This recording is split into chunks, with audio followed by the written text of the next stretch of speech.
Good morning, everybody, and welcome back to the planet of all planets, Planet Hog, of course. And, excuse me, got a lot to do today, so I'm going to try to make this one short and sweet because I can definitely expound upon today's topic for quite some time. But I got some things to do today. I'm going to walk amongst you day walkers today. I'm actually very excited. I'm gonna go try to track down a bottle of I think it's called Black Bush. It's Irish whiskey. I'm very interested in trying. I've heard very good things about it, so I'm gonna see if I can track that bad boy down today, and also work on some other things. Things with the podcast. Maybe even shooting a video format here soon. I don't know. We'll see.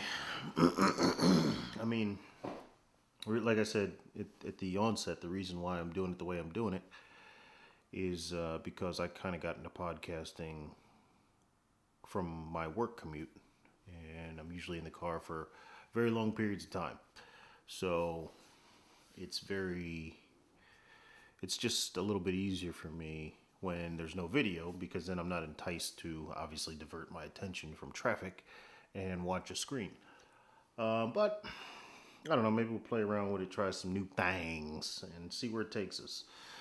But for today, I really wanted to talk about the interview that Jason Whitlock of OUTKICK did with President Trump. It was a couple of days ago now. It was before the debate, or the most recent debate. So it's a little old, but there was a couple of other things that kind of pushed the card, and so to speak. So I had to kind of change the sequence of what I wanted to talk about. So we'll knock it out today. I will include a link for the interview in the description box. For those of you who have not seen it and are interested in seeing it, I highly recommend it. Overall, I think it was a great interview from the standpoint of this. As far as the questions, say what you want about the questions. From the standpoint of, it was nice to see a reporter that was not pugnacious, that didn't come in with a combative attitude towards the president, which is something that continues to rub me the wrong way when you see these reporters essentially disrespecting the emblem of our country. That really pisses me off. It's very disrespectful. It's not just to the president, but it's disrespectful to the country. I, in my mind, liken it to people who would trample on the flag. It's the same symbolic gesture of disrespect. A reporter who would not have any kind of reverence in their voice when they speak to the most powerful man in the world. So, from that standpoint alone, it was very refreshing. I had no question that Jason Whitlock would do a good job. I think he's really great at what he does. I think he's a great sports analyst, sports reporter. But at the same time, I mean, from the standpoint of reading his articles, I've kind of fallen a little bit behind in some of them, but I try to catch a few of them every week. It's just a little hard because I don't watch the NFL, so it's there's really not a lot of reason for me to follow it other than the fact that I want to support Outkick because, and I would highly encourage everyone listening to this to support Outkick, especially if you're one of those people who are tired of getting your politics sandwiched in with sports scores over on ESPN. If you're tired of the Jamil Hills of the world, if you're tired of the Stephen A. Smiths of the world, if you're tired of the Bomani Joneses of the world, if you're tired, the list goes on. It's pretty much anyone who's still left over there. And some of those people may be gone for all I know. I don't know. I stopped watching them a long time ago. I stopped watching them after the Tiger Woods incident where, him and his old lady had that blow up, and ESPN started kind of virtue signaling and prying into his private life, and I'm watching it the whole time saying, okay, well, what does this have to do with golf? There are lots of people who cheat, men and women. So what does that have to do with golf? I don't come to you to tell me what you think about what he did. Now, some people like that. I don't, especially when I don't agree with it, because I mean, that's a whole different discussion. But look, If you're with this man and he's bringing in, I don't know, ungodly buckets of money, hundreds of millions of dollars a year, and he wants to get a little side action, shut up. You live in a mansion. So, that aside, that was kind of my departure from ESPN. And I think, as a lot of you know, there's not a whole lot of other places to go once you decide to step out from there. ESPN has pretty much been the name for a long time. Now, obviously, they've fallen upon hard times as they continue to walk the path of the NBA and mingle politics with, and not just politics, right? Because politics is annoying, but it's one dimensional politics, number one, and it's uninformed politics, number two. When you're just bloviating ignorantly and silencing any dissenting opinion, any irrespective of any kind of facts, any kind of logical oppositional argument, it's just an echo chamber of insanity, is what it is. So yeah, I punched out a while ago, and I know, and I've seen from watching and reading some of these articles about their ratings, and them having to shut down certain things and subscriptions falling and all this other stuff. I've seen that they've kind of been feeling that. So we can only hope that they change, but you never know. So anyway, that's the primary reason why I kind of traffic the Outkick website, and I'll share the articles and things. And Clay Travis does a good job too. I'm just kind of new to him. I knew Jason Whitlock from Speak for Yourself, and for those of you who have listened to a few of his podcasts, you know that I'm a big fan of his, as I am a big supporter of President Trump. So I'm not going to feign any kind of impartiality here. However, I still retain the right to criticize where I see criticism is necessary, in terms of my own opinion. So, there were a couple of points from this interview. He had, like I said, Jason Whitlock had an interview with President Trump in front of the White House. It was a really quick interview. I think it was about 15 minutes, if that. So, there were a couple of points that he touched on. He asked a couple of questions and a couple of things that were my takeaways and things that I'd like to expound upon that I thought were really good points that Jason brought up. First and foremost was going in kind of in chronological order here of the interview. Jason brought up a point where Jason, I should call him Jason Whitlock or Mr. Whitlock. I don't know. I'm not first name basis. But the first point that was brought up was that rappers and entertainers used to love Donald Trump. And I love when people bring this up because, number one, it's true. I mean, there were, especially rappers, especially rappers, other entertainers, maybe not. But rappers especially used to reference Donald Trump all the time, all of the time. And, there were countless pictures of other celebrities that used to hang out with him. And then all of a sudden, he became poison. And I love when this point gets brought up because it cuts right to the quick. It cuts right down to the bone because you have to ask yourself why. And when you ask that question, you can expect the platitudinous responses, right? He's a racist. Okay. And then you debunk that, right? Because as best as we know, as things he has said and or done, this is not true.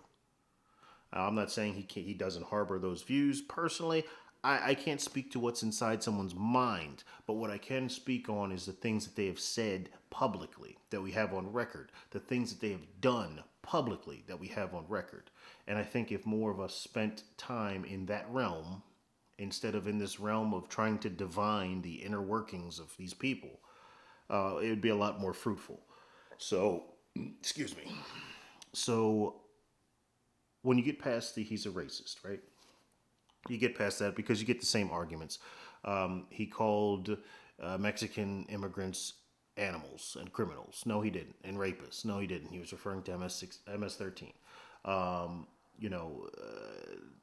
He's racist against black people. How's he racist against black people? Please.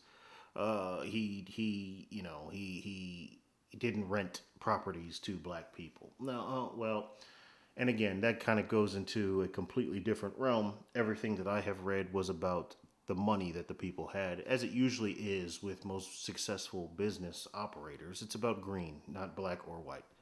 So once you get past that, then the next thing as to, okay, well, why don't you like him anymore? Oh, okay, we did the racist thing, because he's homophobic. Well, okay, admittedly, that's a term I reject wholesale. Okay, that's a term that I have rejected and will continue to reject wholesale, because the term serves no purpose other than to coerce your opinion into accepting something that you may naturally have apprehensions to, and rightfully so. So I reject that term wholesale. Why? Because I'm not. Your apprehension to someone's lifestyle does not make you afraid of it or them. Not afraid of you. Sorry, not. But then they try to, as liberals have a tendency of doing, change the definition and kind of switch words around and add different definitions to things to suit whatever they need in that scenario, kind of like they did with orientation, right? Now it's offensive because ACB and that Japanese lady that runs Hawaii was trying to catch her in a gotcha. So I reject that term wholesale, because it's inaccurate. I'm not afraid of you. But then they're like, oh no, it doesn't mean that. It means you could be afraid that you might be that, and you're acting out of repression. Okay, well then let's apply that across the board. So I suppose arachnophobia is that I'm afraid I might be a spider, right? Or that my actions to kill the spider come from a deep fear that inside I'm actually a spider. Or, odontophobia is the fear I might be a tooth. And me acting upon that is the fear, the deep seated fear and repression that inside I really want to be a tooth. Like, it doesn't make sense. It sounds stupid, right? So, okay, let's apply that across the board. But as long as people continue to use the term, you give it currency. So, which is how we get words like, again, for example, sorbet, right? Sherbet. Supposed to be sherbet. That's actually what it is. But because we said sherbet enough times, which was an American mispronunciation, now we have sherbet. But if you look at the country of origin, which I believe is England, it's sherbet. There's no second R. But if you say a word incorrectly enough, it becomes a word. If you use a term, a phrase, whatever, long enough, it becomes, because that's how we got language, right? So that's why you have words like irregardless. Grammatically, completely incorrect. But because people keep saying it, it is now acknowledged as a word. So I love the fact that, getting back to my point about the rappers and Trump, you know, he's then. So you get past the racist thing, you get past the he's a homophobe thing. He has more gay people in his cabinet, in his office, I believe. I could be wrong on this. Check me on this. I could be wrong. Than any other president. So that kind of falls apart. So you kind of peel back the layers of all of these other kind of straw man excuses and arguments, and then you really get to the meat of the matter. And the meat of the matter, for everybody who says he's a racist, for everybody who doesn't want anything to do with him, for everybody who just mindly chants, we hate him and all this other stuff, and for all these rappers and entertainers and athletes, the answer is because we were told not to like him. That's the answer. Because we're not allowed to like him. And if you're okay with that, if that's something you're okay with, then that's fine. I mean, it's not, but that's you. But that's the only answer, is because, well, we're not allowed to like him. Because the media, because Silicon Valley, because all of these other things will come against us if we like him. Let me mute this. Excuse me. So, and again, if that's how you want to live your life, that's fine. That is not how I will live my life. I will judge each person based on the merits of their actions. So that was a great point that I was very happy that Mr. Whitlock brought up. The second point I want to bring up is that he briefly touched upon was, and it's kind of piggybacking, was that there's sort of been a slight turn, as it would appear, right? The election really hasn't happened yet, technically. I mean, I know people have mailed in, but it's not November 3rd yet. So, we still got some time on that. But he mentioned that there was sort of a turn when you have people like 50 Cent coming out and endorsing him. When you have people like Ice Cube, who was working closely with him, Kanye working closely with him, endorsing him. Kanye really one of the first entertainers, black entertainers specifically. When you have people like Herschel Walker, who was at the RNC. When you have people like Waka Flocka Flame, who's endorsing President Trump. Or let me walk back Waka Flocka Flame because I hate saying his name. It's really annoying. He just criticized Joe Biden's tax plan, right? So you could take that tacitly as an endorsement for Trump, but literally the only thing he did was criticize Joe Biden's tax plan. You also had Eddie Jackson of the Chicago Bears, who criticized Joe Biden's tax plan. So, okay. So you do have signs. And please notice that these are all men. And I think that speaks to something greater. I think that speaks to, again, I'm not one for tribal politics. I'm not one for, if you're this ethnicity, if you're this gender, this is how you should vote, because I don't believe in monoliths. I think people are individuals and should represent themselves as such. However, if you want to go that route, I don't understand how you can be a straight man, specifically a straight black man, and support the Democratic Party at this point. Because if you look at them, who are their two loudest voices? Women and gay men are the two loudest voices on the Democrat side. So, and they've made no small task of blaming all of their woes. Even as I record this right now, you can go on Twitter, and last night I was typing in something completely unrelated, and one of the trending hashtags popped up, blame it on black men, or it's black men's fault. And I guarantee you that didn't come from a conservative. I guarantee you that didn't come from a Republican. I guarantee you that didn't come from Donald Trump's camp. Because if it did, we'd never hear the end of it. So, and then when you had predatory movements like Me Too, that was basically a witch hunt, right? To satiate female rage. But people forget these things. I don't understand how you forget this. I don't understand how this was just something that happened at one time a few months ago.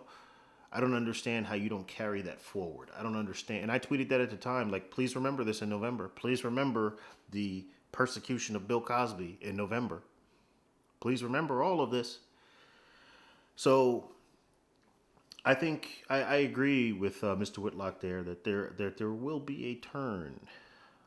I do believe that. I have to believe that because some of the things I'm seeing, some of the people I'm talking to that were not necessarily on board, but have grown to see reality. We'll call it reality.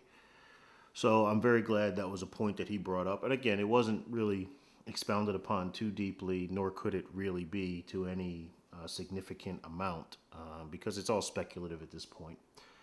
The next point that was brought up that I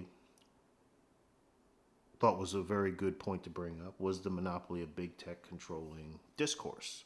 And in this particular instance, we'll talk about political discourse, right? Although it really is all. And how basically you have these, as Jason Whitlock likes to term them, limousine liberals who are basically the arbiters of what can and can't be said.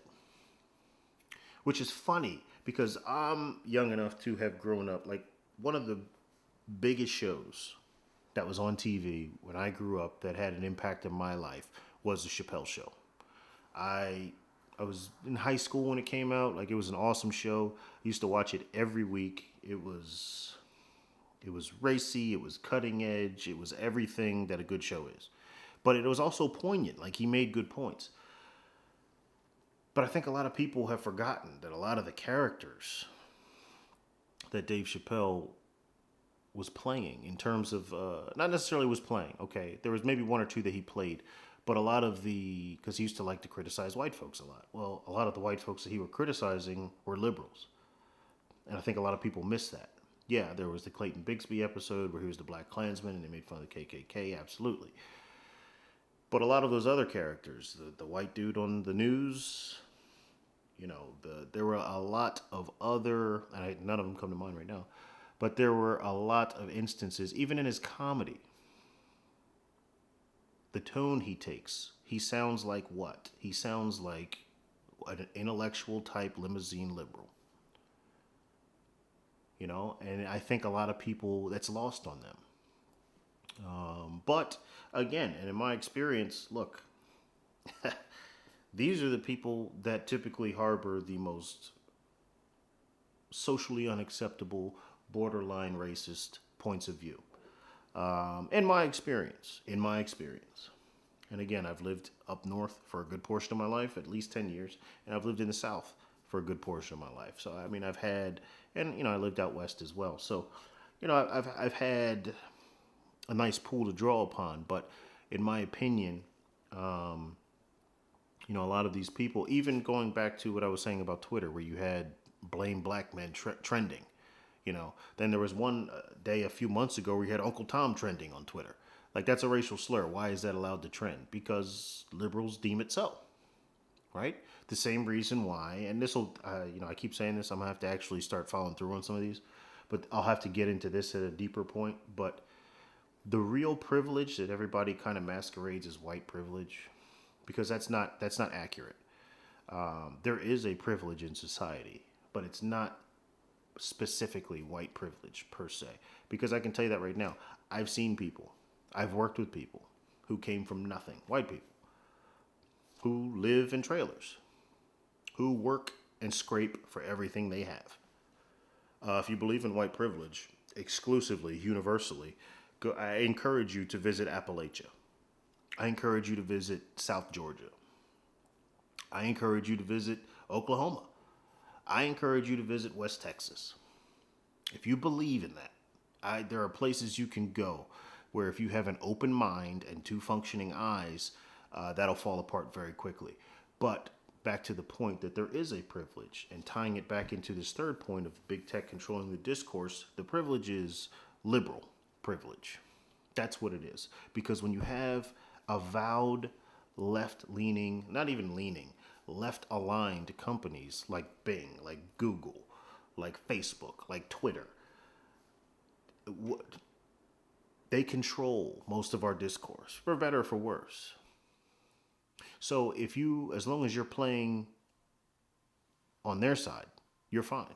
That's why Uncle Tom can trend on Twitter. That's why blame black men can trend on Twitter. Right? So, because again, if these were things created by the racist people, and racist in air quotes, the Republicans, Donald Trump, all this, well, they'd be shut down and they'd be airing on CNN for ever. So, again, and I'll have to get into the privilege thing. I might do that tomorrow, as a matter of fact. I might come back and do that tomorrow. So let's move to the fourth point that Mr. Whitlock made that I completely agree with. And it was funny because I literally had a conversation with one of my close friends who actually said this to me a few days before I saw this interview, where he likened Antifa to the modern day KKK. And, usually I'm very leery of those kind of racially charged metaphors and similes and things of that nature, analogies, because they're just been done to death to the point where it's unfortunate that they won't raise the alarm that they need to raise because, obviously we all know the story of the boy who cried wolf. Well, it's along those lines. But literally was having a conversation with a very good friend of mine who said the exact same thing. And that made me think, and in the moment he said that, it was just like, I got a surge of clarity, and I was like, wow, how did I not see that? The tactics of this group. And actually, then Mr. Whitlock went on to say something that I had been saying as well for a few months now, that he put it that they are running up a tab on black folks' account. Because at the end of the day, these Antifa types, who are predominantly, overwhelmingly, almost exclusively white kids, can wash the purple shit out their hair, right? They can take their gauges out and let their ears heal, and then they can kind of blend back into society. And this could have just been that one thing they did that one crazy summer. But the ramifications of what they're doing, when people see the sign Black Lives Matter, when people see black this, black that, the reaction to that will not be aimed at them. And that's just the truth. So I coined the term. I've never heard anyone else use it, so I'm saying I coined it, damn it. That it's a racial forgery is what it is. But he likened them to the modern day KKK. I completely agreed with this. You have to move past the more superficial features of both groups. No, they don't walk around in white robes. Actually, ironically enough, they walk around in all black. No, they don't burn crosses. Instead they burn businesses. They tear down statues. Both of them are very violent. Both of them resort to mob violence. Both of them resort to ambush tactics. Both of them were functioning in the name of the Democratic Party. And in both cases, the Democratic Party does not acknowledge either, nor do they denounce their behavior. So there are a lot of hearkening similarities between these two groups. And again, no, they don't wear the same uniform, but they both abide by the same principle, anonymity. That's why they cover their faces. Both of them cover their faces. Both of them attack black people. Hell, there was a black dude who was organizing a First Amendment free speech rally, I think in San Francisco, within the last couple of weeks, and they kicked his teeth in. Wait, but I thought you are aligned with Black Lives Matter. So now, I'm being facetious because I never bought into this. But for those of you who did, this would be a good time for you to wake the hell up and join the rest of us in calling this group what they are, terrorists. You know, it's funny to me that you have these black politicians that, like I think Cory Booker and Kamala Harris, I think was a part of this horse shit too, where they were fighting so hard to get lynching deemed as a hate crime and the KKK deemed as a hate group and all this. Okay, but where? Show me their activity. When's the last time the KKK did anything? When was the last time?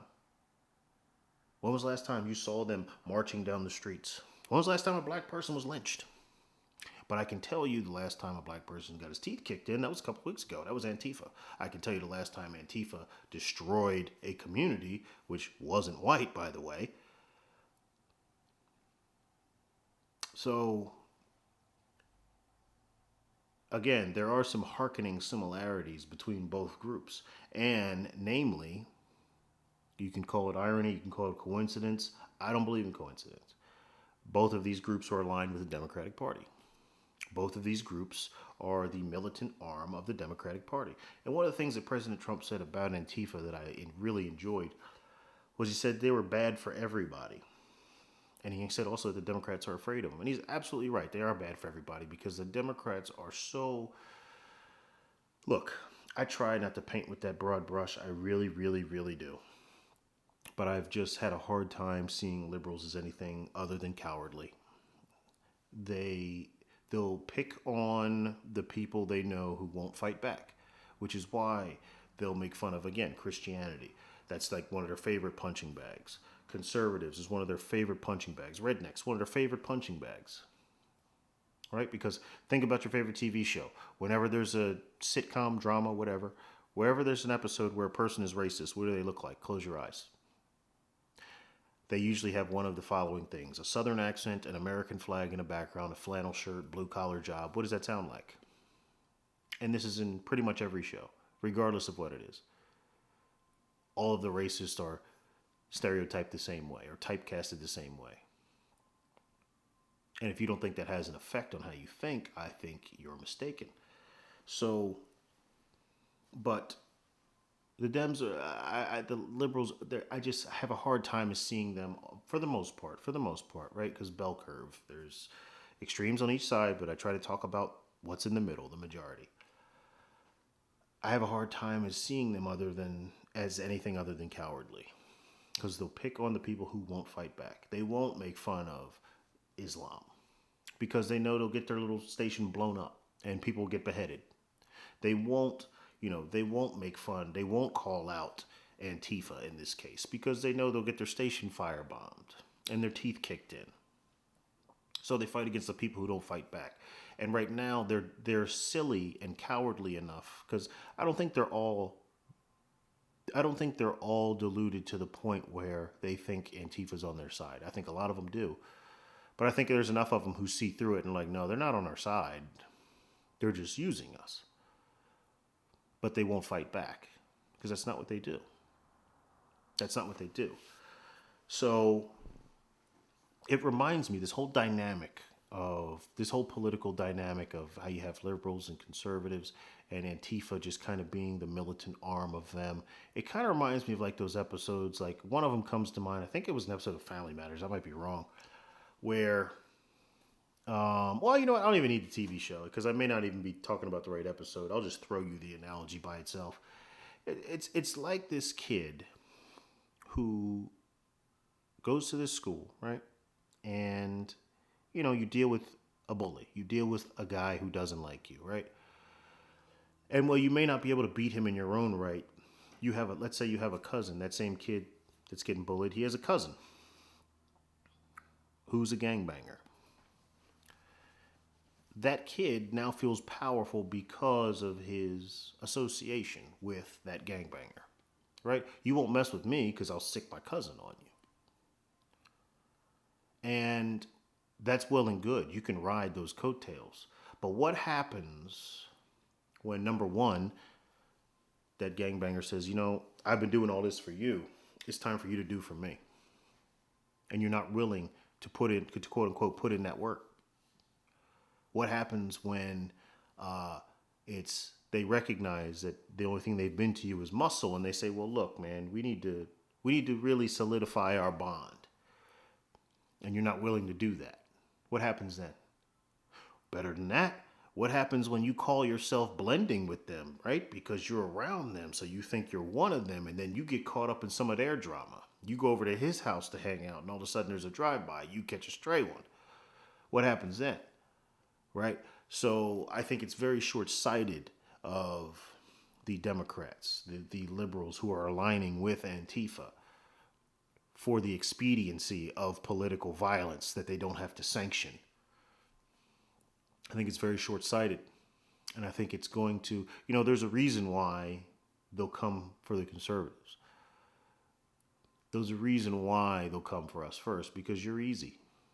Once we're gone, who are you?